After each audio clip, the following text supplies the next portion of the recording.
Well, I don't think we fully appreciated what impact the drop was going to have. So once we sorted that out, once we realized that we needed to have these open environments the player could move around in, we could start standing up technology to solve that problem.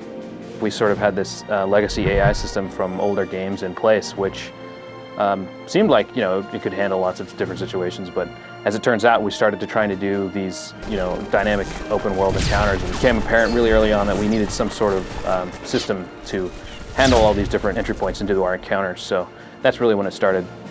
And Affordance basically is it's an attractive place to be when you're getting shot at, or if you have to shoot at someone else.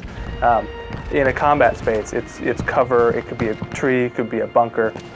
It's basically just where you want to put yourself in order to give yourself an advantage over your enemy. So we had to throw out all of our bags of tricks. We couldn't use triggers, couldn't use monster closets, because we didn't know where the player was going to come from. So instead, we just encode this information in the environment so that the AI knows what cover is good, where to position themselves if the player attacks from a particular direction.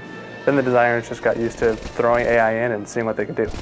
Not only now are they, knowing where to defend, they also know how to attack. They also know how to flank. They know how, all these things that are built into the volumes, built into the environment now that they have access to. On a moment-to-moment basis, they're always trying to find somewhere that they can be safe and somewhere that they can potentially pop out and shoot at their enemies.